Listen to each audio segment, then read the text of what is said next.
And in fact, that was before the Incarnation in any case.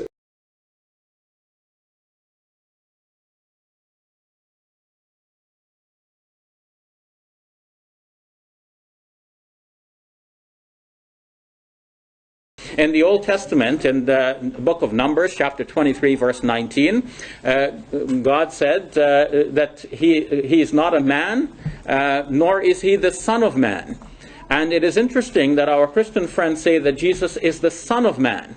So if he's the Son of Man, and the Bible already declared that God is not the Son of Man, then it follows that Jesus is not God. We also heard various arguments in Shabir's opening statement concerning the Old Testament scriptures, and he basically argues that the Old Testament, we hear over and over again, there's only one God, that we have the Shema in Deuteronomy 6:4, "Hear, Israel, the Lord your God is one," and the Ten Commandments make it clear that you should have no God but Yahweh.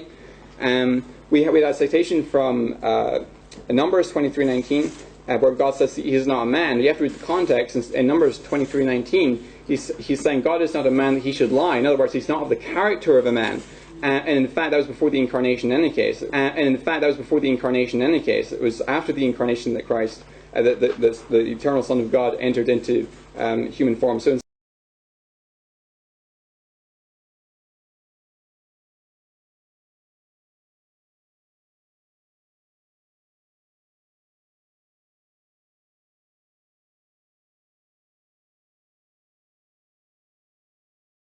God is not a man, and that was before the Incarnation. You would accept Jesus was a man, right? Right, but the verses he's quoting are before the Incarnation. Okay.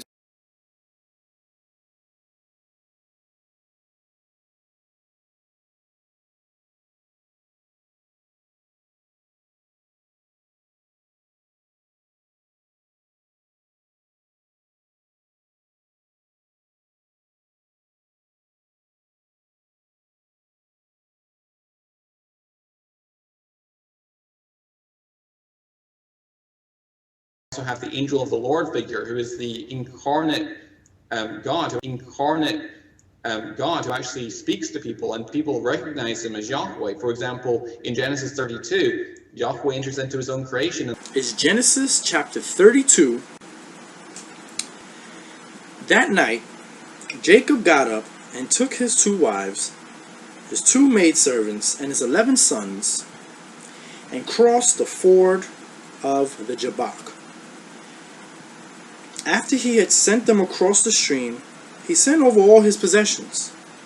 So Jacob was left alone. And a man wrestled with him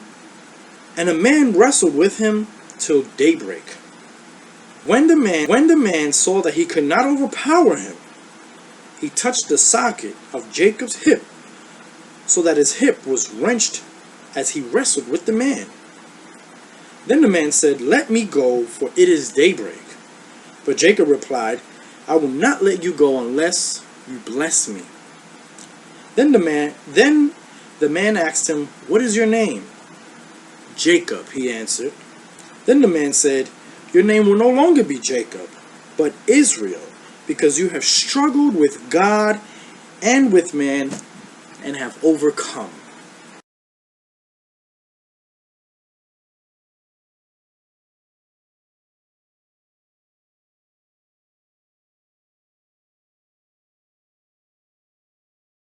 He wrestled with God and man. The angel of the Lord, who we believe was this man to wrestle, and we also believe that the angel of the Lord is a theophany or Christophany, which is a term that basically means an appearance of God in another form, in form of a man or an angel or whatever you may want to do. So we believe that this man that wrestled with Jacob was actually a pre-Bethlehem Christ. The man that wrestled with Jacob was actually a pre-Bethlehem Christ before Jesus became born to the Virgin Mary. This was thousands of years before that.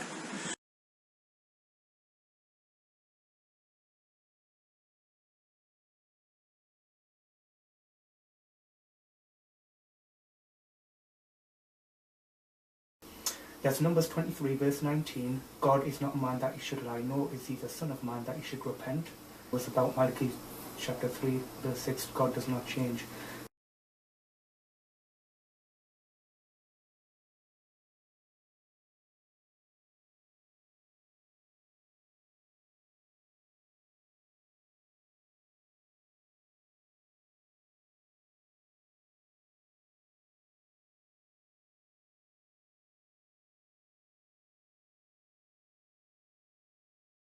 Jonathan says, well, Numbers 23:19 doesn't mean that God is not a man. It just means that God is not of that character. But it says specifically, God is not a man that he should lie, nor the son of man that he should change his mind. So he's not this. So regardless of whatever else, if somebody comes to me with an unbelievable request and I say, I'm not God to grant you that request, and then I later on change my mind and say, okay, I'll grant you the request. Now, it still holds that I'm not God. I'm still not God.